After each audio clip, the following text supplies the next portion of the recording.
Hi and welcome back to the show. My guest this time is Paul Ringon. Now Paul has his own brokerage, his own team. I'm particularly attracted to talk to you, Paul, because of your byline. I've got to say, most unusual, the no BS or the no bullshit approach. Paul, welcome. Thank you for having me. Tell me about your company and how it's structured, where you work from. Sure, so I'm the principal and team leader of the Ringon Group Fine Homes at DiBianchi Real Estate. So if you want to think of it as a brokerage within a brokerage, that's kind of how we explain ourselves to people. And you see a lot of team structures, especially where we are in South Florida. So explain to me the term of a broker. A broker is someone who can have an office or their own business, real estate business, whereas an agent is something totally different. So do you have agents working for you? Is that we have agents working as a team. You know, a broker is the only one who can legally hire agents and pay agents. And you're a broker? I'm actually not a broker, so I'm a team lead.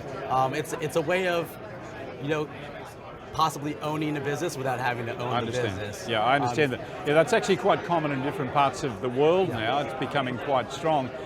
Your team, I believe, 3 people. Tell me what they do. So I'm the team lead. I also handle a lot of the marketing. Prior to real estate, I own my own brand development agency. So that's kind of made its way into how we operate as a team. Alvaro, who's here with me at Inman, is one of my associates, and he handles a lot of buyers and sellers as well. It's kind of, we have a lot of reciprocation. So when you get me or Alvaro, you get the entire team. And then my partner Wesley is also part of our team, and he has more of an administrative role.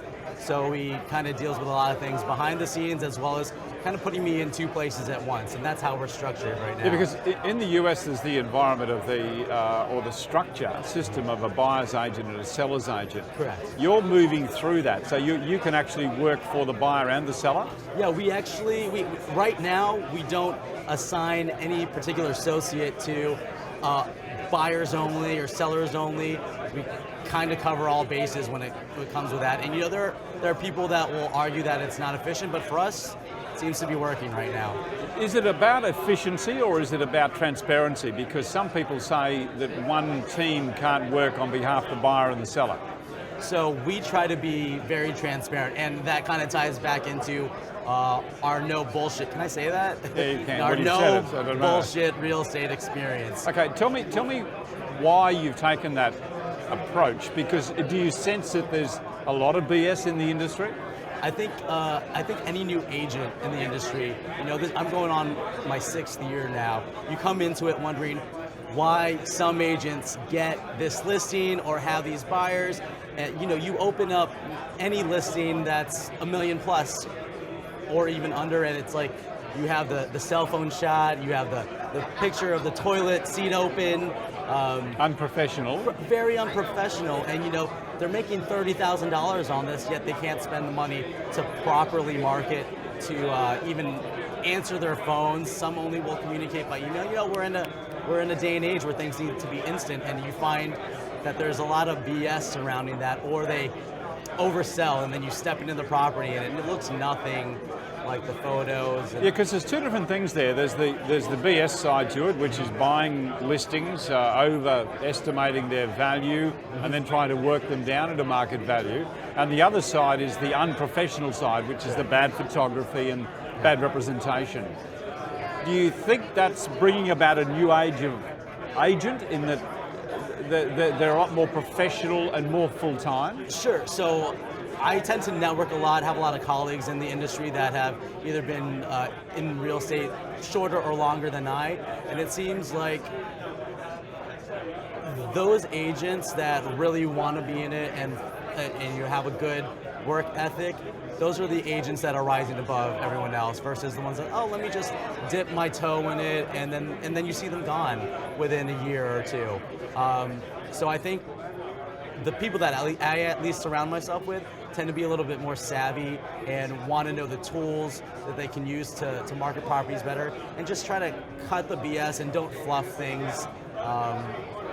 It takes a while to establish a following in any industry, but particularly in real estate. It's a high value proposition that we're offering. We're dealing with someone's most valuable asset. Yep. So there has to be a great level of trust. And you can't have that if you're moving in and out of the industry. And I've often wondered if people who are doing it part-time can really be all that successful. You know, I have a reference to that. There was someone that I knew that decided they were just going to now also become a realtor. And you know, it was like, trust me with this because you trust me with something completely unrelated. And you know, how are you, you know, business creates business. So how are you supposed to know the ups and downs, the ins and outs of things if you're not dealing with it constantly and consistently? Yeah, because great agents make difficult things look easy. And I think a lot of people believe that they can come into real estate and give it a try when really real estate tries you. Can I ask you, Paul, then, when you're recruiting for people, top performers, what do you look for? What makes them stand out? Personality. You got to have personality. You can't just be a wet rag. You have to be committed to really finding what it is that common thread is between you and your client, whether it's a buyer or seller. And then once you find it, you pull at it and you create that connection. I often joke that we cross the line between client and agent and become more friends. And those are things that I look for. How are you going to relate to the people that we're working with? Because it's not always about organization.